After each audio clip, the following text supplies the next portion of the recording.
Good morning, everybody. I'm Bill Nemser. I'm the Magic Chair this year, and I'd like to welcome everybody. We have a lot of new faces coming for the first time to a Magic meeting too, and that's one of the goals this year, that we'd like to try to expand the resources that Magic provides to our community. If you haven't already, please put your name and where you're from and affiliated with, if you're not from a specific organization or something like that, just so we can kind of keep an idea of who's taking interest in these projects and programs. Today, we're going to start with the town of Hudson's nice enough to come this morning. We have Christina Johnson and Richard Braga from the Hudson Business Revitalization District, and Christina, as a lot of you know, is Director of Planning, Zoning, Community Development for Hudson, and also a fellow MAPD member, and actually the president right now. So what we're going to do, we're going to go ahead, and I'm not going to take any more time, but we'll go ahead and get ready to turn it over. One thing that I don't know if all of you are aware of, but Hudson won the American Main Street of the Year for 2021, and I think that by itself is a round of applause from all of us on that. And it's just, we're so proud of our neighbors, and what a great job on that. Very cool. And we're pretty close, so we could take a little pride in it too. But right now, I'd like to turn it over to Christina and Richard, and we'll get going. And take it away, please. Good morning, everyone. I'm just going to share my screen. I apologize. I'm only 3/4 of the way through my Starbucks. So if I'm a little not awake, you'll know why. Richard knows all about this. I'm not really an early morning person. And yes, 9 a.m. is early morning for me. Okay, I'm going to run the slideshow. All right. So good morning, everyone. And thanks for the introduction, Bill. And joining me is Richard Braga, and he's the Executive Director of the Downtown Hudson Business Improvement District. And we'll talk about what that means and how it was formed and the relationship to the municipality. So Richard is someone I work very closely with in my role here in Hudson. He's a friend, he's a colleague, definitely on each other's speed dial. But what I truly appreciate about Richard is that he brings a municipal lens to his position. He served as the former police chief for many years in Hudson. And in fact, he knows a colleague near and dear to all of us on the Zoom very well, and that's Michelle Socolo. And I actually owe a huge debt of gratitude to now Representative Socolo for all the planning and hard work that she put into place. And you'll see some of this as we go through the slides, and also to my most recent predecessor, Jack Hunter, as well, who actually had the vision to initiate the formation of a bid and receive the grant money to do so. So there was a lot of hands involved in this. This is definitely, it takes a village in order to accomplish the Renaissance. But we're really excited to be here today to talk about our transformation and talk about our story. And, you know, we share a similar story with many municipalities whose downtowns suffered, you know, the fate of disinvestment in the 60s and 70s with the proliferation of regional shopping malls and plazas and more automobile oriented uses. We kind of moved away from our roots in our downtown. But throughout New England, especially, what we would call, urban designers would call, the bare bones are there in our downtowns, the walkability, the beautiful architecture, but it was just suffering a lot of disinvestment and a lot of vacant storefronts. And this is a pretty famous picture. It shows up on our local Facebook pages every once in a while. This is a place called Billy Jack's, definitely, I would say, infamous institution. This is a motorcycle biker rally of some kind that took place in downtown Hudson. And this was kind of the story of our downtown, a lot of vacant storefronts, a really uninviting place that you would want to bring your family and stroll and shop or have a girls' night out at the brewery. Um, Definitely, we are a story of transformation from vacant storefronts to vibrant streetscapes. And the building today is occupied by a wonderful Mexican restaurant called Lalos. So you can get your margaritas and your chips and guacamole. But I'm going to go through some planning slides. And the reason I'm doing this is because you really can't underestimate the power of good planning. Without planning and without the vision, you're not going to achieve the renaissance or the vision that you want for your neighborhood, your community, your downtown. So if you've ever been to downtown Hudson, which I assume most of you have, we have just beautiful architecture, just very, very unique architectural flavors. And one of the things our predecessors put into place in 1988 and then expanded in 2007 was the creation of a historic district commission. And what this does is it preserves that architectural flavor by requiring all facade treatments, new signs, any type of exterior improvement to receive a certificate of appropriateness from the district commission. And this is enabled under state statute, and they are a regulatory body. And this is really the first piece of us kind of rediscovering the beautiful downtown. And like all of you, we have a master plan, and never underestimate the vision of your master plan. What I appreciate about our master plan, and again, Representative Socolo was the driving force behind getting this plan into place, which I believe won the state Mass APA award for Master Plan of the Year in 2014. What I like about our master plan is that it gives clear directives on land use and design goals for our downtown. It outlines the appropriate regulatory strategies to achieve the vision. What I think gets lost in a lot of communities' master plans, and I'm an urban planner, I love the comprehensive planning process, and I can talk about it until we're blue in the face.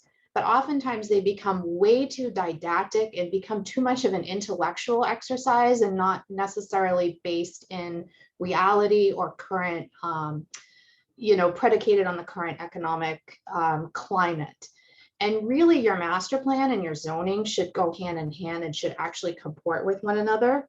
And for my fellow planners, we know that this is actually a requirement in other parts of the country called the consistency doctrine, where it's actually a legal requirement to have the two go hand in hand. But again, our master plan, very clear on what needs to happen, especially with respect to downtown. This is what our downtown zoning district looks like. It's grown significantly since I've started working with the town. We're expanding our tentacles away from the downtown core to encourage more redevelopment and investment. So of course, it's not a planning conversation unless you see a zoning map. C1 is what is the nomenclature for our downtown zoning district. So one of the first things I worked on when I started with the town in 2015, after I finished digesting the master plan, was recodifying the downtown zoning regulations. Interestingly enough, the master plan was pretty clear, more residential in the downtown, but yet the one use that was prohibited in our zoning for downtown was residential. So in addition to making that change, we took the opportunity to actually implement some other policy changes that have been really a key to the new investment that's been occurring in our downtown over the past 3 or 4 years. And that's encouraging new upper story residential above commercial, which I think we all embrace in our downtown, making sure that the historic character is maintained, but also considering multifamily a key asset for unlocking economic investment. And we consider multifamily, so 8 units, or I should say, or fewer, is as of right. No special permits. You may have to go to the planning board for site plan approval. 8 or more than 8 would require a special permit. from the planning board. And this is to encourage a mix of housing options because we do have a mix of different housing typologies in our downtown. Part of the update was to include design guidelines and unified wayfinding, which we had done, but not part of this process. And Richard will talk about that a little later. So a couple things that we did that's not really mentioned on this slide that I think is really important. When you're talking about zoning, and I know this is counterintuitive, and I'm looking at you, all select board members or members on a planning board, less is more. Repeat, less is more. We have no parking ratios in our downtown. That allows for flexibility. It helps with developers outfitting a site that's dimensionally constrained. We do not have dimensional requirements.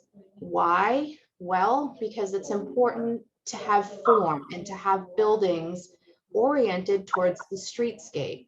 And also in our downtowns, the sites that we're working with are already dimensionally constrained. Why make it harder for a developer to have to go to the zoning board and get relief? It's not necessary. You want density, and we're embracing density with our downtown zoning regulations.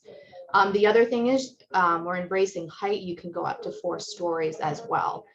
Because as we know, in order to make housing or development work, especially in Eastern Massachusetts with the lack of supply of land, the cost of labor, we've got to embrace density. And of course, the perfect place to embrace density is the downtown. Some other things we have done, of course, like many of you are doing, are investing in infrastructure. Most of you are familiar with the Assabet River Rail Trail. This is a keystone project of Representative Sicolo, giving her the shout outs today. This project was a game changer for the town of Hudson. And this was at a time when we weren't really sure what rail trails were all about. And Richard always tells a funny story about when he was police chief. His idea of a rail trail was a superhighway for criminals. Obviously, as you see in this picture, you see a businessman and men and families and children on their bicycles. And it has really been a boon for our economic development. And Rep. Sicolo was steadfast in her support for this project. And when I worked for the city of Quincy, I remember, and I had to sit on the Boston MPO for the mayor, and she was at every single meeting advocating for the federal funding for this project. And I said to myself, jokingly, where the heck is Hudson? And here I am. Some more recent infrastructure enhancements include, like many of you, taking advantage of the MassWorks funding to enhance our streetscape. This is South Street. This is parallel to Main Street. I call this the back of the house street. It has all of the above ground utilities, the municipal parking facilities, the back alleys, the back of the buildings. This picture was taken in 2016, not a very inviting place, but yet our municipal parking facilities are located here. And yet we are expecting people to walk and to not park on Main Street and to clear out some of those spaces. Obviously, there's no lighting, there's lack of sidewalks, there's no landscaping, there's nothing pretty about this picture at all, other than maybe the Horseshoe Pub, which maybe many of you are familiar with, one of our long-standing restaurants in the downtown. So with a MassWorks grant, we were able to implement a very standard streetscape enhancement project, landscaping, lighting, sidewalks, traffic calming with raised sidewalks, making it much more pleasant. South Street is also the location of the Medusa Beer Garden as well. So enhancing the walkability to the beer garden. And you can see the beautiful hanging plants on the lampposts. Those are courtesy of the bid, and Richard will talk about the beautification efforts that were funded by the bid. And I definitely will say that every day when one of those lampposts going up, because he had all those plants in his backyard waiting to be hung. So the bid planned for this project being completed. Now here's our flagship project, one of the best projects I've ever worked on, actually, as an urban planner. And this is the reconstruction of our downtown Rotary. And as you can see in the upper right-hand corner, that's what it used to look like. It's kind of a hybrid. It's not actually a Rotary. I know what a Rotary is. It's more of a hybrid of a traffic circle and a roundabout. As you can see, there's a lot of pavement there, not very intuitive pedestrian crossing, and so much uncaptured public realm there, just waiting for people. And I don't have real time to tell all the backstory as to how this project became the placemaking project that it was. But essentially, the town embraced this idea of using the transportation planning process as a way to conduct a placemaking exercise to redesign this Rotary so that it's more conducive. It promotes a more conducive environment for people versus just vehicles. And as you can see on the upper left-hand corner, this is what it looked like when it was all done, without the landscaping, which is very beautiful when it's in full bloom. This is actually a camera that the bid installed, and Richard will talk about that as well. And as you can see, more intuitive pedestrian crossings, truncated travel lanes. This was a traffic calming project. This was not a project designed to create a level of service A in our downtown. This was just a project that created some additional people space that calmed traffic down, and it was really about knitting together this beautiful area of our downtown. And the bottom two pictures are Welly's Restaurant, who happened to be they were actually trying to establish their a second restaurant in Hudson in the midst of the Rotary design, and they just happened to be quite the beneficiary of this Rotary with all of the outside seating. And sometimes in the summertime when I drive by on a Tuesday night, it's packed. I'm like, who goes out on Tuesdays? Apparently everyone does in downtown Hudson, and I'm the loser who goes home after a meeting. But this project has really been transformational. And the other transformational aspect of our downtown is the fact that we actually have a business improvement district. And this is just a little primer, and then I'm going to turn the floor over to Richard. And for those that don't know, a BID is a legally defined district. Chapter 40O is the enabling statute. It allows property owners to collectively self-tax themselves above and beyond what they pay in property taxes for some type of service.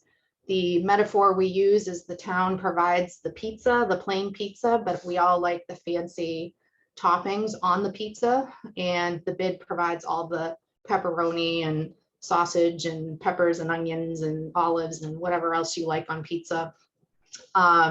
Some requirements, obviously the land, 75% of the land must be used for commercial, retail, industrial, or mixed use. It's established through a local petition and a public hearing, and Richard will talk about that. This is also very important that the petition has to be signed by the owners of at least 60% of the real property, with 51% of the assessed valuation of real property. In Hudson, we got 80, and Richard will talk about why that's important to us. So we went above and beyond the minimum statutory requirement. Obviously, it needs to be a contiguous geographic area. The municipality acts as the fiduciary agent, collecting the money and collecting the fee assessments and sending back out those payments. And what I appreciate about working with a BID is that they're not subject to procurement regulations or prevailing wage regulations. So oftentimes they can do things a little more quickly, a little less costly than the municipality can do. So with that, I'm going to turn over the floor to Richard. I don't know, Bill, do you want me to go through any questions, or do we want to keep going?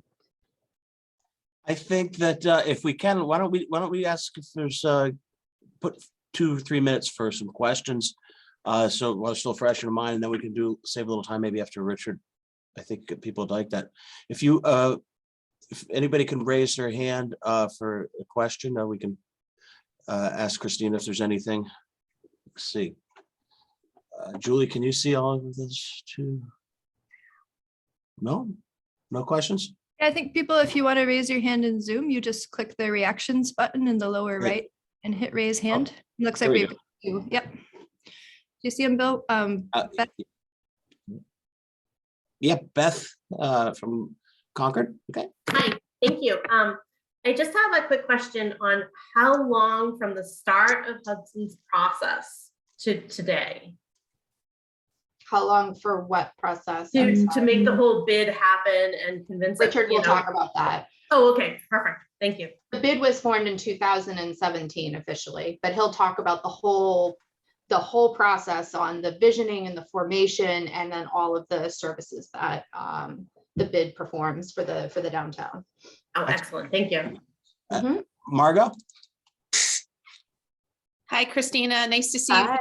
Nice to see you too. And I have to admit, I'm listening to this with a couple of different lenses, but I'm really excited to hear more about how the bid process moved forward, sort of politically, how that came off. But I guess I'd ask you, Christina, in terms of, you said that the downtown Rotary project started out sort of as traffic calming and then kind of became placemaking. Was it embraced from the start, or was it a leap of faith?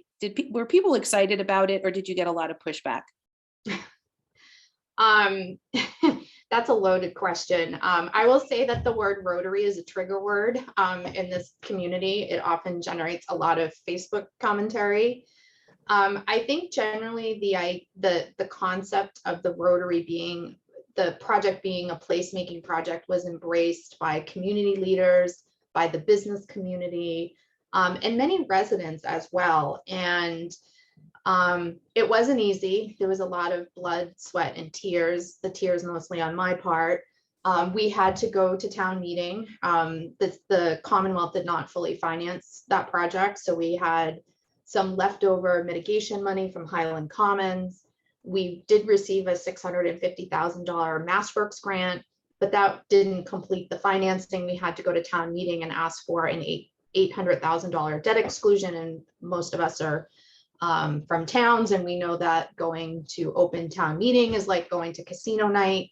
But generally, I would say that we had the steadfast support of the bid, members of the business community, and Richard will talk a lot about that. The bid brings my office so much political capital on many different efforts. We just support one another because we understand the mutual benefits. Was it embraced in the community? I don't know. I try not to use Facebook as a barometer of public opinion, because probably not a good thing. But generally, I would say with the folks, the community leaders, the members of the select board, the business community, and those were the most important folks to advance this project. And the Commonwealth obviously believed in this project because they helped finance it. So good question. Okay, so that's our questions for now. We'll go right to Richard. Thank you, Bill, and thanks, Christina. A couple of quick things before I really dive in here. Two things. First of all, you may have heard my dog in the background, who Christina can attest to, that he's photobombs every Zoom meeting and tends to want to get his 2 cents in. So I'm equipped with treats here, and I shouldn't have said that. I should have spelled it. Hopefully we can keep him quiet while this goes on. And secondly, Christina mentioned about the rail trail and how I was, as a police chief, against that because of my false perception that people would break into the houses that had borders and run up on the trail and run away with all the stolen stuff. We wouldn't be able to catch them and all that. And I took my daughter and my wife, and I went out for a bike ride shortly after it opened up. And I remember calling Michelle Sicolo saying how terribly wrong I was about it. And I've since become a real advocate for rail trails and volunteered to be on a new committee we just formed here in Hudson, which is called the Pedestrian and Bicycle Ad Hoc Committee, with the hope of opening another rail trail on the north side of town. So if you ever get opportunity to have one of these things in your community, It's absolutely the greatest thing ever. And we're fortunate that it intersects our business district. But moving on, I'll try to give you a view from the BID's perspective at about 30,000 feet here. But historically, our business improvement district is somewhat of a spin-off of a earlier group called the Hudson Business Association that was established around 2008 at the beginning of the recession. At that time, they had about a 20% vacancy rate, probably at least that. And they felt that they needed to band together to try to get some of these storefronts filled. And they did a reasonably good job of it during that time. And they were able to attract the Rail Trail. You may be familiar with Rail Trail Flatbread Company. And that was really a big game changer for our community. Once they opened up, others started coming in. But as time went on, they felt it was important to try to continue that momentum. And at that point, a business improvement district was discussed. And in answer to one of the questions, they started working pretty hard on that about 18 months before we were actually certified by the Board of Selectmen in November of 2017. We kind of opened our door, let's say, to our office on January 1st of 18. We really began in earnest right away to try to make a difference in our Main Street. So we have about $140,000 of annual income from that self-tax that Christina mentioned earlier. And that's not counting grants and donations and things like that that might come our way. We were the very first 501c3 organization certified by the IRS in the state of Massachusetts. And since then, nearly all bids have achieved that and followed our lead. Right out of the gate, we felt it was really quite important to concentrate some of our efforts on beautification projects and things that our members would actually see. And to that end, as you saw in pictures, we put flowers up and light balls on street lamps. You can see the light balls there. Kind of gives the Main Street, I should say the downtown in general, kind of a good vibe. We added benches, trash receptacles. We bought the Department of Public Works an $11,000 sidewalk power washer so that they could clean the sidewalks for us. It had never been cleaned in my lifetime, to my understanding anyway. We restrung 126 Christmas wreaths.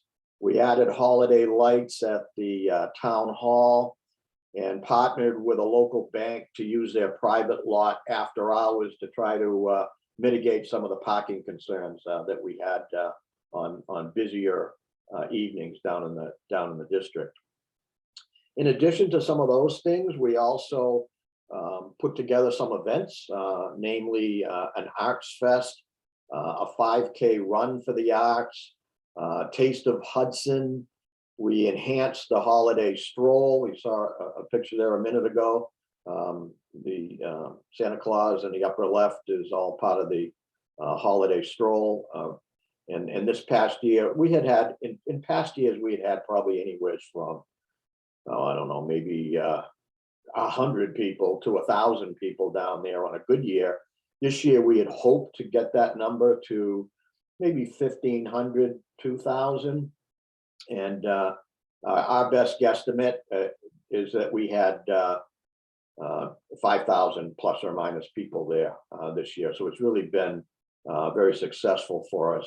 We also added what we call Saturday Sidewalk Jams and 8 on Thursdays. Both those promotions bring live music to our downtown throughout the warmer weather. We start about a week before Memorial Day and finish up around October 1st, all of course weather dependent, but people can count on music in downtown Hudson on Thursdays and on Saturdays.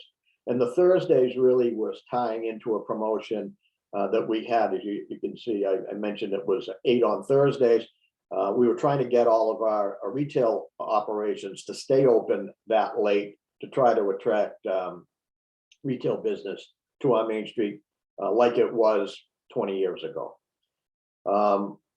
We initiated different marketing strategies. We drafted sidewalk dining policy regulations that the community never had before, that were adopted and approved by the Board of Selectmen, or I should say the Select Board now, before the pandemic.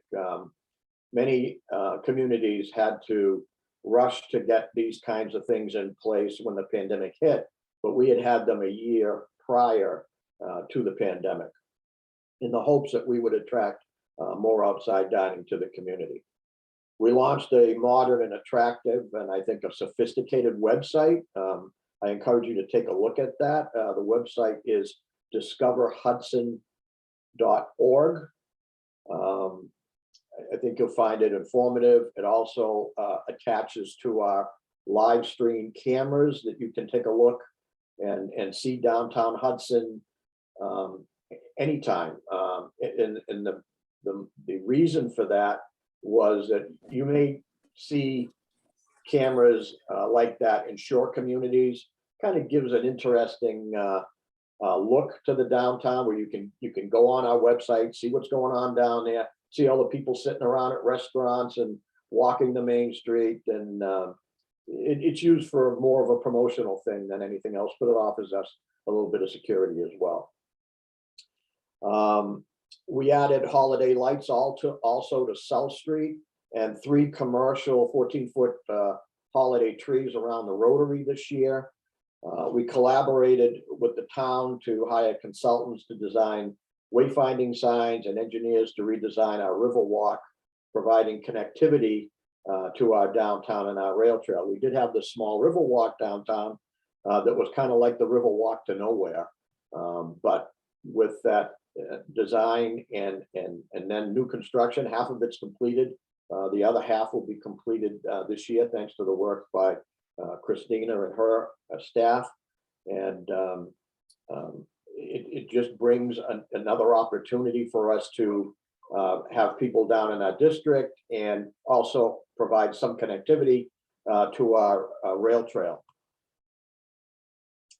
As I mentioned, we installed live cameras like the ones in the shore communities, and this year we added an electronic sign. I should say the end of last year. You see it on the upper right, where we talk about we can put anything up there that talks about our district, promotes our district. We also put messages up there on behalf of the town, things they might be interested in, voting, town meeting, open board positions, things like that. So it's an informational board, but primarily it's designed to promote our downtown. So when COVID hit, we kind of had to switch gears. We realized that, well, maybe we didn't realize what might happen. We feared, of course, that the world was coming to an end, and downtown was going to close up. All the work we had done for so many years was going to take a whole bunch of backward steps. So we felt that rather than throw tons of money at beautification projects and things like that, that might not matter if we didn't have any stores left in our district, that we would try to do everything anything we possibly could to save those businesses. So what we did is we hired a certified public accountant, and I personally called over 100 property and business owners that are in our districts, telling them about the fact that we hired the CPA, and that CPA was there for them to help them determine what stimulus packages might be appropriate for them, to help them with the application process. And all of that was provided to them at absolutely no charge. No charge to the property owners, and no charges to the businesses that rent space in their buildings. Needless to say, that was very welcomed, and approximately 70% of the businesses took advantage of that service. And we continued with that. We would continue to retain, I should say, the CPA through the forgiveness portion of those grants. And even today, if someone has a question, they can reach out to us, get a hold of our CPA, and he'll continue to work with them. I think that gave us a lot of goodwill with our businesses and potentially saved many of them. You know, like every community, we did lose a few. However, we were able to replace as we lost. And about 2 weeks ago, I got a telephone call from an artist who wanted to locate in downtown Hudson, and she wanted a storefront. And I had to tell her, for the first time, probably in my life, lived here all my life, I had to tell her we have nothing available. All of our storefronts are full and occupied and leased. I mean, you might drive down Main Street and say, hey, what about that one? They're all leased. They're in the process of build out and opening the couple that you might see that look vacant. You know, that's something that was, you know, beyond our wildest dreams just a few years ago when we had so many vacancies. We also, during that same time, kind of acted as unpaid real estate agents, trying to match would-be tenants with landlords. I think we were quite successful doing that. We created a 5x7 postcard that we handed out to unique businesses and other communities that we would like to see in Hudson that would help. In fact, I had that. Yeah, it's right here. Hold on. It kind of looks like this. You know, we're missing a place like yours. And in the back, it has all of the information to contact us. And hopefully that resulted or that would result in a new tenant. But right now, we can't hand any of those out because we have no spaces. We also established a grant to subsidize rent for, in 2020, an arts-related business that attracted us Guitars and Grooves, a music store, which we really wanted to see in downtown Hudson. In 2021, we offered it for a unique boutique business, and that went to a store called Home Slice. They're in the process of a build out right now. We weren't able to offer one for 2022 because we have no place to put anybody. So it comes down really to, you know, people always ask us, you know, what do you attribute your success to? And I say that our secret sauce here in Hudson has to do with communication, cooperation, and our people. And our people, when I say that, it's not just limited to our own people within our own group, but most importantly, the people at the municipal level. We work very closely with Christina and her office, the town manager. You know, we're always before the Board of Selectmen for something. And we have a good connection with the town of Hudson. And that is critical to the success, in my view, of any bid. If you don't have a relationship there, it's going to be a tough road ahead. We're fortunate that we do have that kind of relationship. Christina and the new town manager, Tom Gregory, sit in on Christina or literally almost every one of our meetings, and Tom most of them. And I also have a seat at the table on anything at the town that's even remotely related to our district. And we're constantly in consultation with each other for one reason or another. Our relationship with our Chamber of Commerce and the Hudson Business Association that still exists is a strong one. We don't step on each other's toes. We work together for common goals and don't have any problems working together like that. It's not a turf war with us. You know, we're all trying to accomplish the same mission, and that is, how can we make downtown Hudson better? You see on the right-hand side, I should have mentioned also our elected officials that represent Hudson, Kate Hogan and Jamie Eldridge, Kate being our rep and Jamie being our state senator. Both of them have done wonderful things for us and work with us and keep in great contact with us. Our executive board, you'll see the picture on the right there. I think that's critical to our success is the makeup of our board. We have our president who's seated to the left. That's Arthur Redding. He owns Hudson Appliance. He's the bulldog of our group. He advances, creative ideas and the kind of guy that really doesn't want to take no for an answer. Our vice president is Kareem El Gamal. He's seated at Arthur's right. He's a owner of the Rail Trail Flatbread Company, New City Micro Creamery, and Less Than Greater Than, which is a speakeasy in Hudson, all three, him and his partners. He is our visionary, he's our vice president, our visionary, and a young entrepreneur who just has, all kinds of creative ideas. He's an MBA out of Babson and just brings something, just brings his education to our group that's invaluable. Our treasurer on the right is Chuck Randall. He is a CPA, not the one that we hired because he was too busy with his own stuff. He's a major property owner in the downtown area. He's our treasurer, always has great input and keeps us financially sound. And left is May Zagami, who was our clerk.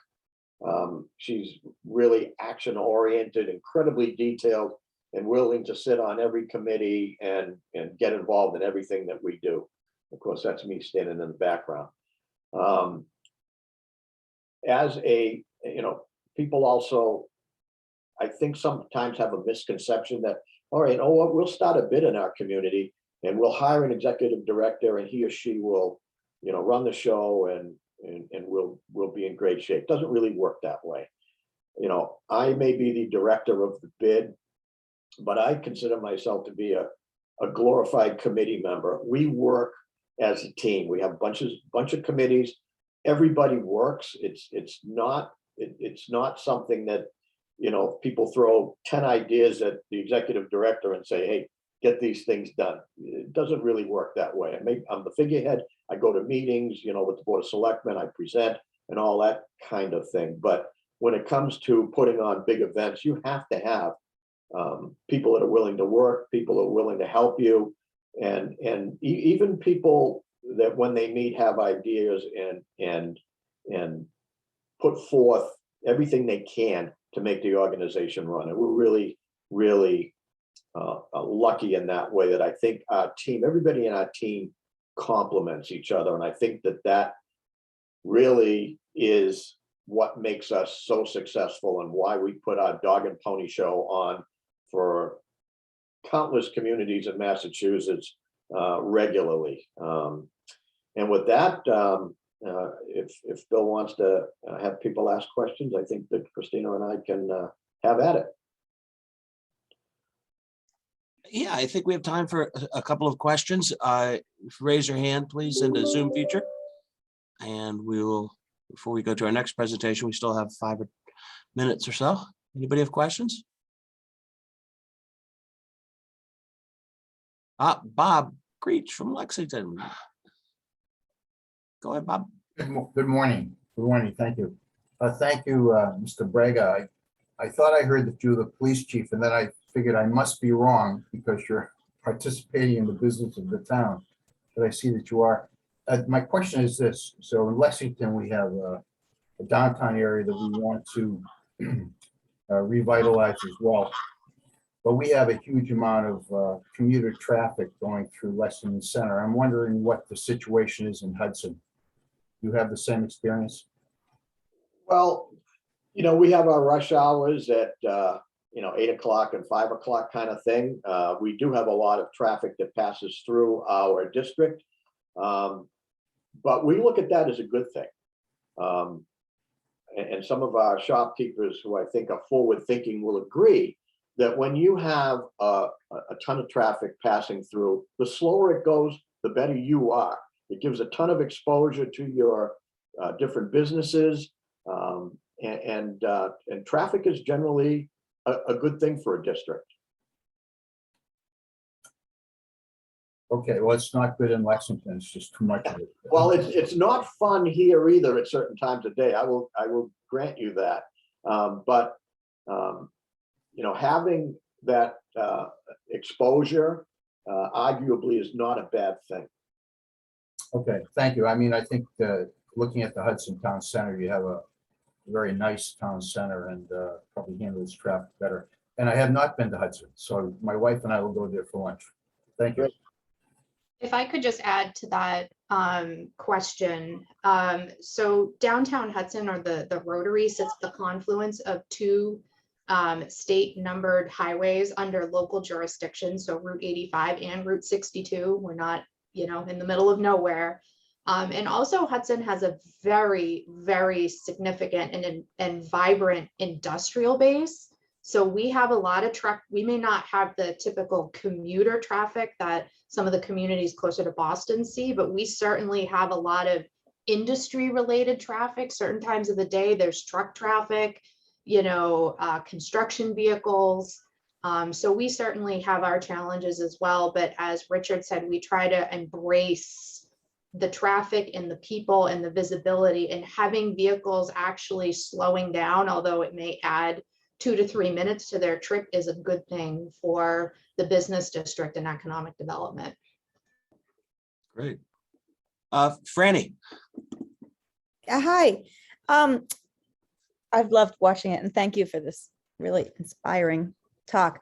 I was wondering what interface you've had with transit development and RTAs. I have this vague memory that you are between RTAs, or anyway, I would love to know what kind of connections for non-drivers you've worked with or seen or are thinking about in relation to Hudson downtown. Great question. I can answer that. So Hudson, back in the early 80s, voted to take themselves out of the MBTA assessment area. So we are not in the MBTA assessment area. However, we are part of the Metro West or Transit Authority area. And thanks to the efforts of Representative Hogan, she has been working with my office to develop more transit access in Hudson. We currently only have one fixed route.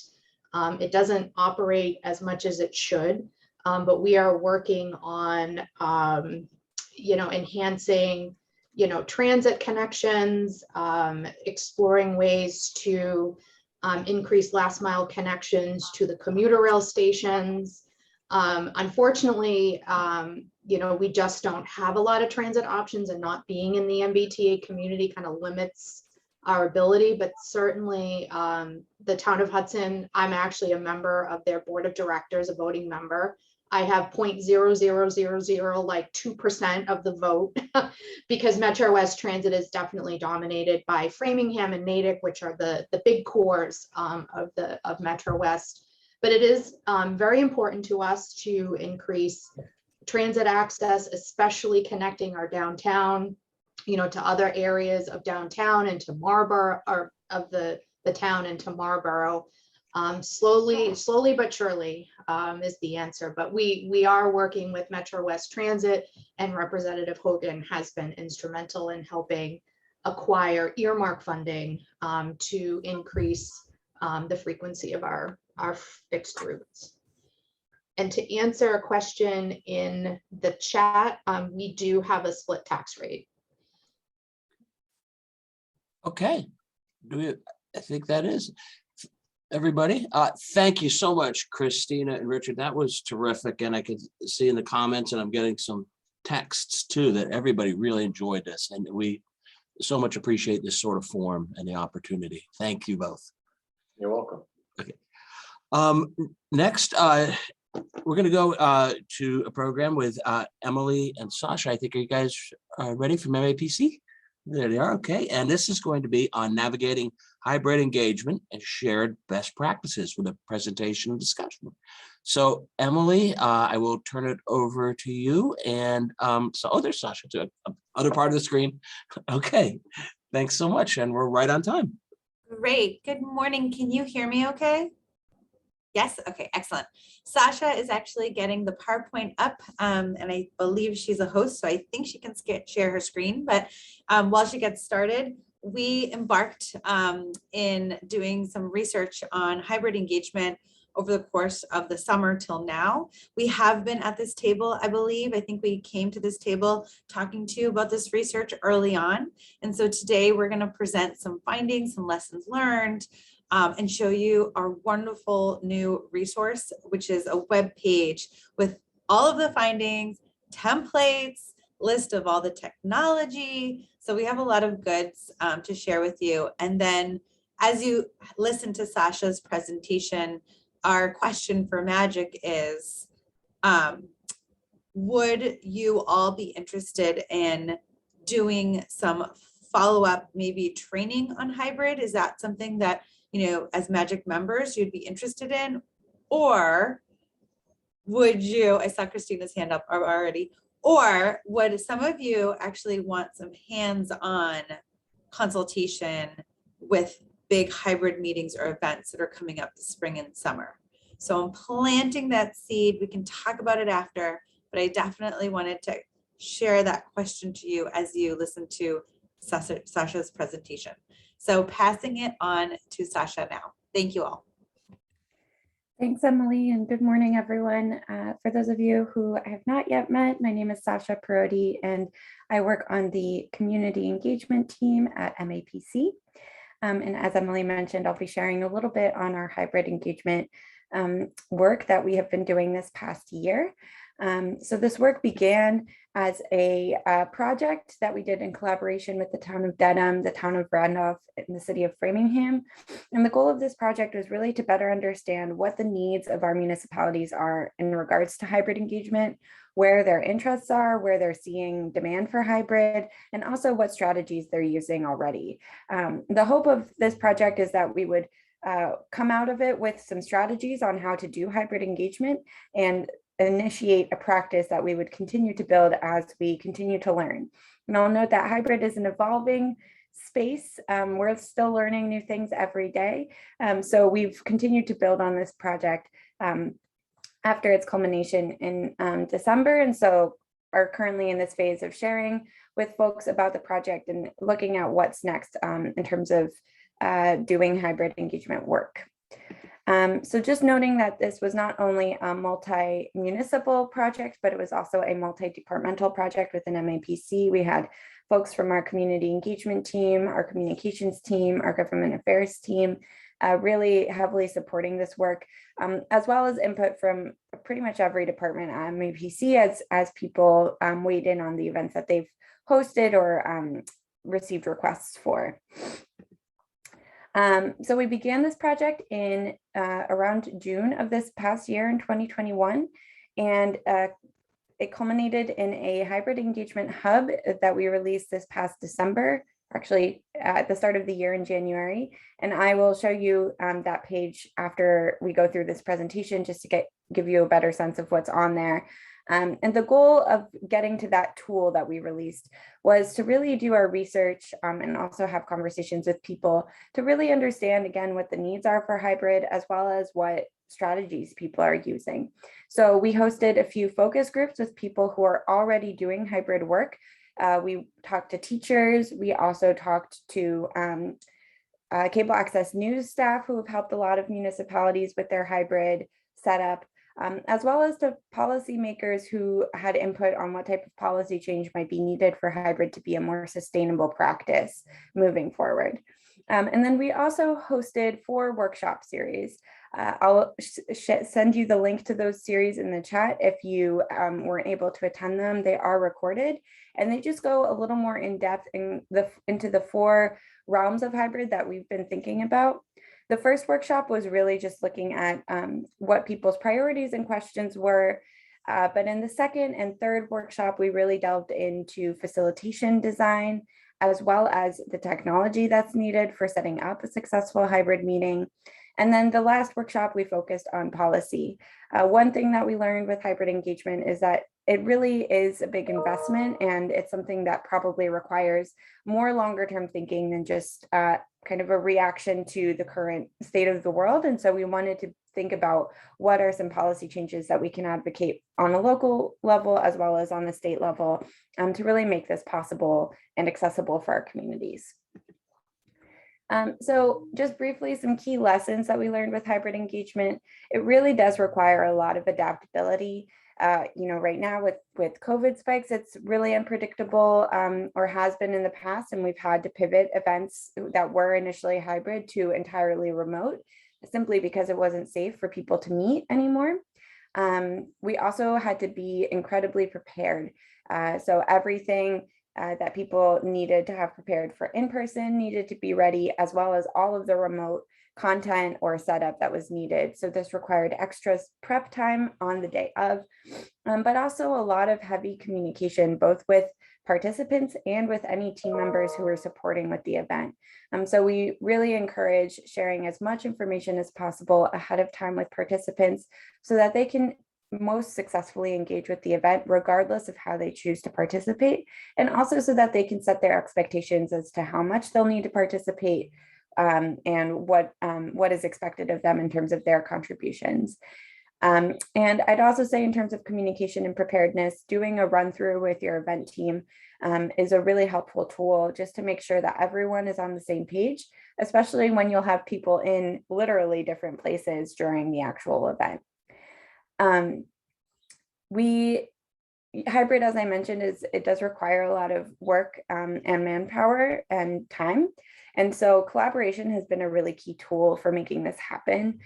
So really thinking about where you can access folks who may already be working in a hybrid format or have that knowledge or expertise who may be able to support the work that you're doing is really helpful. We found that the cable access news teams across the region were really the MVPs of hybrid engagement. They have so much tech and so much knowledge, and we're really able to help out a lot of municipalities with this work. So just a hidden gem to think about as you're thinking about who to collaborate with. And the last thing I'll say is that, right now, with things changing, it is really tempting to want to do both remote and in person. I think there's a lot of demand for it and a lot of interest in it, but it doesn't have to be the default. Sometimes it might be easier and better for the participants to meet all together in person and to then separately meet all together remotely for those who can't be there in person. I think that gets complicated with open meeting law and depending on what it is you're trying to achieve. But just noting that hybrid is a choice, and it's sometimes a great choice, but it doesn't have to be your default every single time. So just some things to consider as you're thinking about your hybrid engagement moving forward. So I'm going to take us to the hub right now, and some things I want to point out on that website is, which is functioning as kind of a one-stop shop for all the resources that we have at MAPC for hybrid engagement. We've broken the hub up into sections, and the ones I would like to point out are the technology and tools section, which includes a comprehensive list of tools and technology resources that municipalities and partners have used for their hybrid engagement work. As MAPC, we can't formally endorse any of those recommendations, but we did want to share back to you all of the information that we had heard from people throughout this project. So we've included the list as well with pricing and kind of reviews as well.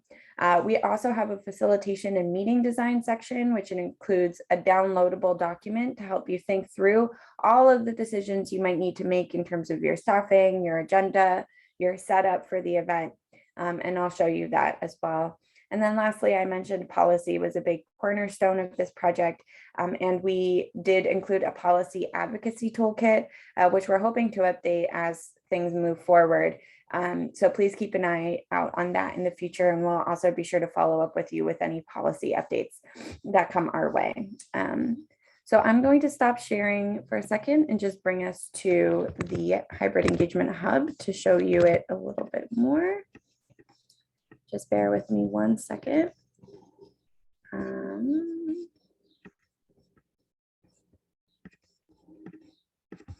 I apologize. Apparently my computer has decided that There we go.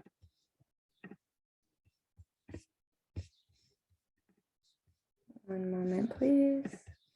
Okay. So I'm going to share my screen again. So this is our hybrid engagement hub. It is one big scrolly page, so you can just click on this link, which I'll drop in the chat after this presentation, and just scroll to what information you would like to find. But you can also click on this menu up here and it will take you to that page. So I will also point out here, we do have a choose your meeting type section, which does help you think through whether hybrid is the right meeting for you to be having for whatever event you're planning on. So if you are at the decision-making stage, I highly encourage you to look at those resources. But moving down here for the facilitation section, you'll see we have a downloadable facilitation guide template, which I spoke about, as well as some of the elements that we were thinking about in terms of facilitation and meeting design. If you keep scrolling, you'll see we have technology and tools listed here, and I'll show you the list that we have. So this is our list, and it is grouped by field, so by levels of the type of technology needed. So tech that you might need to get started or build your base for hybrid engagement, all the way down to, you know, having an entire hybrid setup if you really want to go intensive high tech for hybrid. So please feel free to use this. But we also did receive a lot of questions about technology use. And so we've included an FAQ here above the list to kind of help walk through how we've used some of these resources, how others have used some of these resources, and some things to think about as you're thinking through your technology use for hybrid. And then lastly, I'll just show you the policy and advocacy toolkit. So we broke this toolkit out into municipal policies, thinking about what municipalities might want to implement in their work and in their day-to-day operations in terms of changes that they might want to make to enable hybrid as a more consistent practice. And we included state policies that we think are important for enabling hybrid as a sustainable practice across the state moving forward.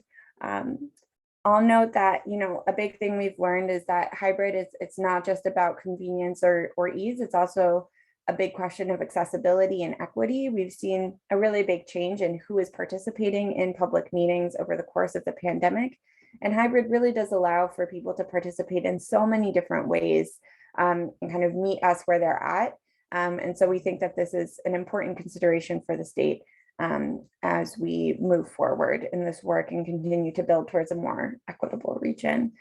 So you'll see here we list policy positions, but we also have an email advocacy template that you can use to share your support for hybrid engagement with your senator or representative. So we'll be sure to notify you if there are any updates on that piece, but you can find this information on this webpage here. So I'm going to stop sharing and see if folks have any questions. And thank you, Emily, for dropping those links in the chat. Looks like Franny has a question. Yeah. Yeah, thanks. This is so important. One, I have a comment and a question. First of all, somebody from our Economic Development Committee saw this in the and didn't know what it was talking about. And I'm seeing, and I think it would be a good, this is just a suggestion to define, I mean, to instead of just saying hybrid, because to some people, hybrid means something else, not necessarily online and in person. Mhm. So in a lot of places where it says hybrid engagement or hybrid participation, maybe it should say hybrid, you know, online and whatever, you know, defining it more, because I think people sometimes don't know. I have had a big pet peeve all through the pandemic. What's convenient for the committees isn't helpful to the public who wants to feel a part of it.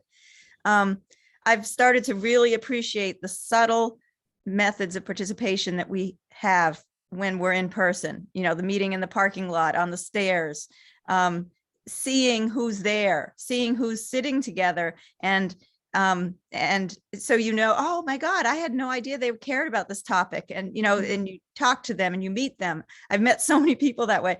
And this webinar method of having meetings where you don't even know even everybody who's a panelist because they're not all visible and you don't know the audience.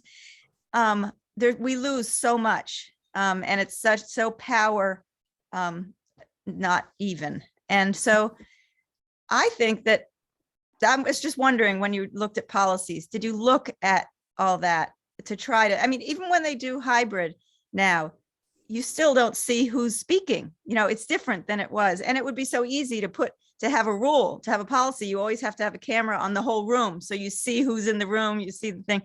And yeah, that's my thoughts. And sometimes people say, oh, what about security? Well, it's no less security than there is no more in person when somebody can walk into the town hall. So anyway, I know I spoke a long time on that, but I just wondered how much I'm alone or you've heard of this concern.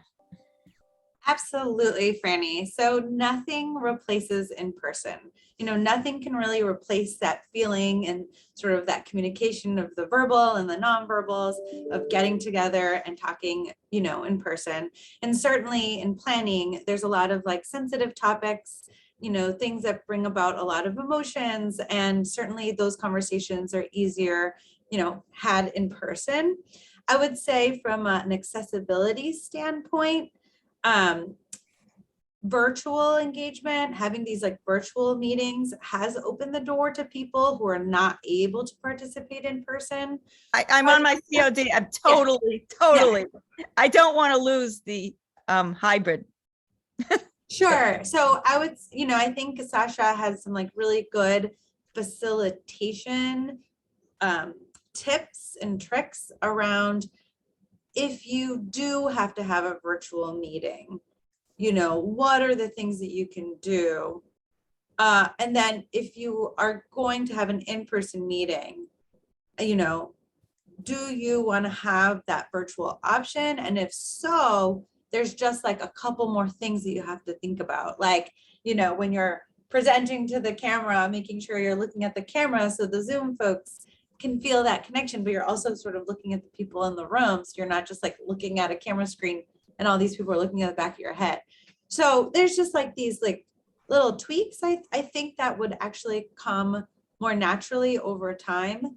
And again, you know, I agree. There's that in-person, you know, in the parking lot and in the stairwell that doesn't, we can try to replicate it. And at the same time, I am wondering, like, I don't want to close the door to all those, I think, potentially new people who have engaged in the last 2 years. So it's just something to think about. Thanks, Franny. Amy?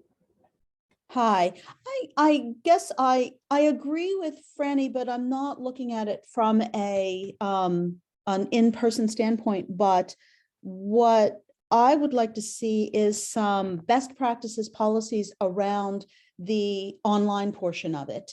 We all know how to do in-person meetings, but you know, I'm a very visual person, and so there's a real frustration to me when I see a real inconsistency in the town. Now, other towns might have Zoom policies, I don't know, but I see different boards doing completely different things in their Zoom meetings. For instance, everybody gets promoted to kind of a panelist, and you see their screen when they comment on our board, and then another board locks everything down so that there's no chat. You can raise your hand, ask questions, but that's it. And you see nothing else.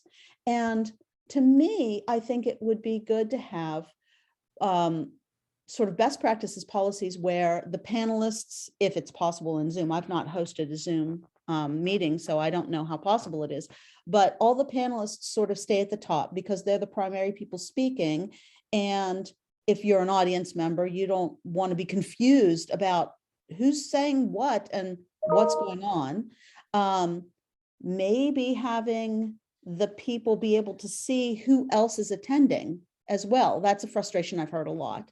So those are just two of many thoughts that I have around how do you run Zoom meetings? How do you run electronic meetings for the benefit of everyone? And I agree that having these meetings has really made it more accessible and more equitable. And I think this is something we should definitely explore more in the future. Thanks. Thanks for that, Amy. I think those are definitely important points. And I think there's kind of two ways of thinking on this. On the one hand, I think it's important to note that part of implementing hybrid event strategy is that this is a mentality shift. Hybrid isn't an in-person event with remote participants tacked on or vice versa. So thinking comprehensively about the event and the participants, I think can really help in shifting kind of how we accommodate to make sure that everyone is getting as close to the same experience as possible. And thinking about the event with that goal in mind, I think can typically achieve those points that you made around who we have on the big screen shown and who has access to video and how the materials are being shared. I think it's a little challenging to be so prescriptive because every municipality is a little different in how they run things. And so what we tried to do is, rather than give kind of exact ways of doing things, we shared questions or strategies to think through what is the best fit for you and for your event and for your municipality. We're also happy to connect with you offline, and if you have a specific event or meeting coming up that you'd like to talk through, we found that just that kind of one-on-one touch point is really helpful. I will also just say, and this is my personal opinion, I think Zoom webinars are really not connective. I think if you're using a Zoom, a meeting is a much nicer format because automatically people are able to turn on their cameras if they would like. They're able to access the chat if they'd like. And they're essentially sitting in the same virtual room as all of the speakers or the meeting leaders or managers. With a webinar, you're automatically separating the participants. And so it essentially feels virtually like you are looking through a glass at an event happening. And I think that disconnection can be very frustrating to some participants, or at least that's the feedback we've heard. So that's just something to consider. Kind of from my personal perspective, having done a lot of events remotely, both in webinar and in meeting format, I think the most engagement we've gotten has typically been through meetings and not through the webinar format, because I think it achieves a lot of what you were saying around people not being able to have their video on or things being really locked down and people feeling like they can't engage as freely as they maybe would have been able to in person. Although I might add that there's types of meetings in which webinar is useful because of the type of meeting. So virtual town meetings where you have representative town meeting, that one might be like particularly of use because it's just like a set body of people that are participating, and there's ways to like enhance the Q&A for chatting. And I think there's things that you can do, but or if it's just a presentation, that's just one way and people just turn it on, watch it like TV, and then sort of shut it off. So kind of depends on the type of meeting, I would say.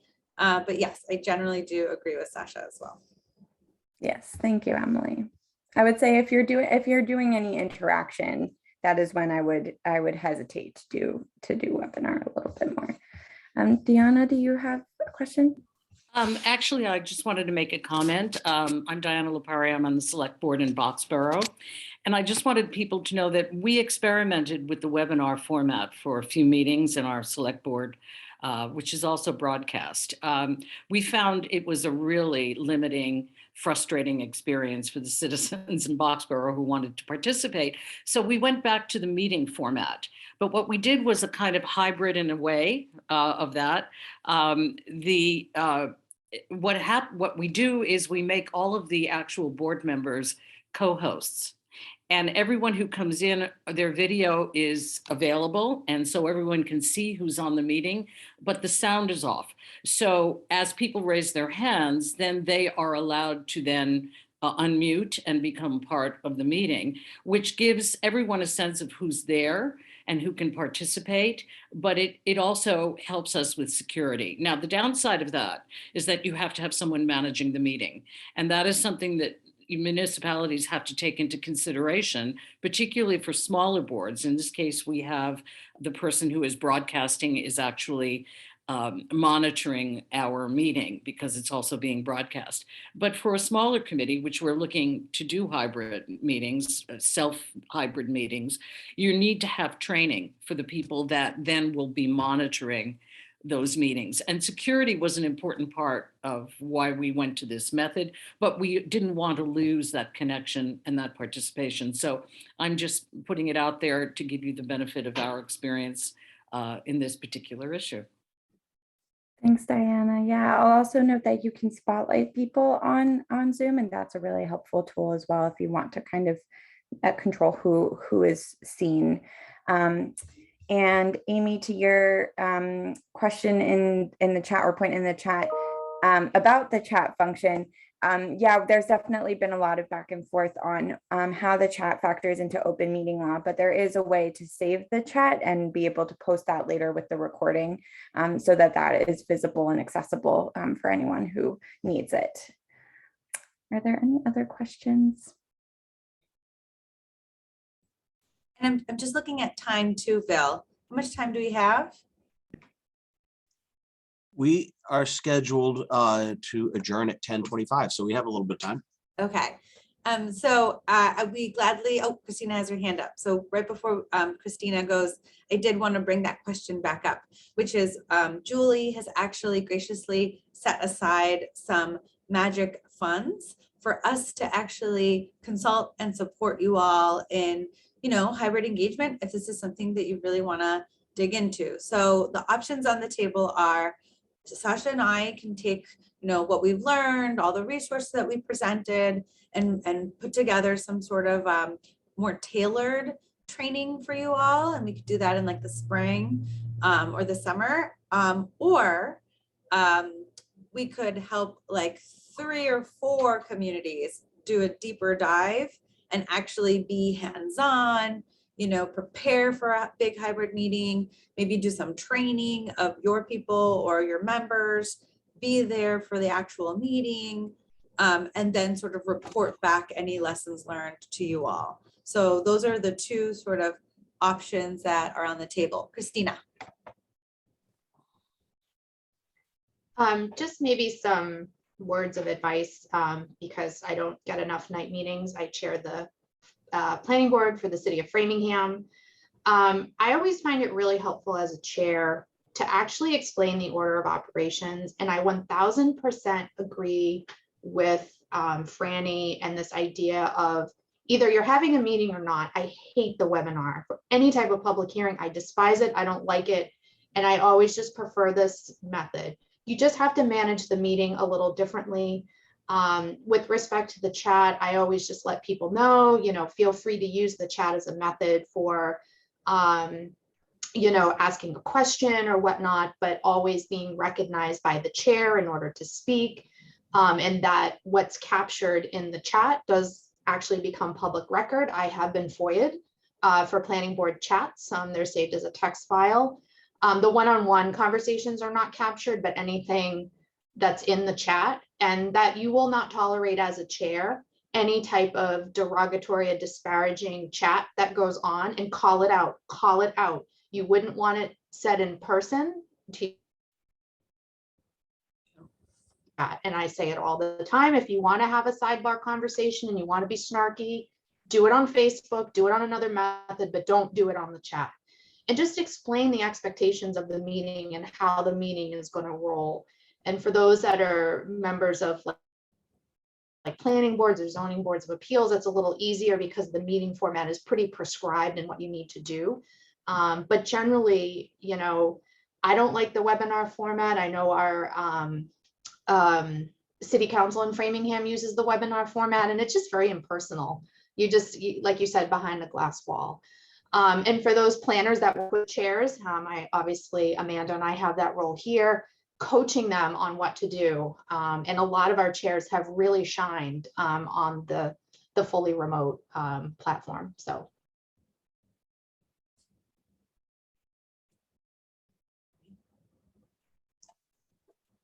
Okay. Do we have any other questions for any of our guests or? Well, I would like to.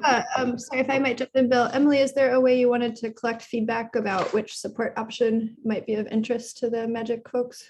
Sure. I mean, we could just do an easy kind of vote through, I'll take a little poll or vote through the chat. So the options are training or one-on-one consulting with a smaller group of you, but sharing sort of the experience and all the lessons learned with you all. So training or one-on-one consulting with a smaller group. You can go ahead and put your vote in the chat. I did see some of you say both. And so I think we would have to think about that in terms of funds. We might need a little bit more funds to do that. But if you feel really strongly about doing both, you can also say that and we can maybe figure it out. So I'm seeing training, one-on-one. Give you all a moment to put that in the chat.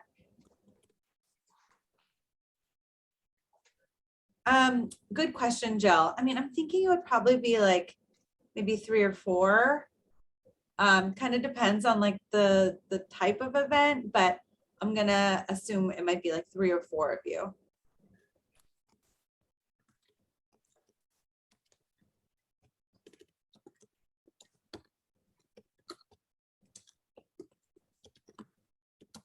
All right, let me see. So it's looking like, I think I have a little bit more trainings and then some boths. Magic is a mix of open and representative town meeting, and that could be very different. So both, yeah. All right, so we will maybe take this back to the drawing board. Julie, is that right? Do you want to?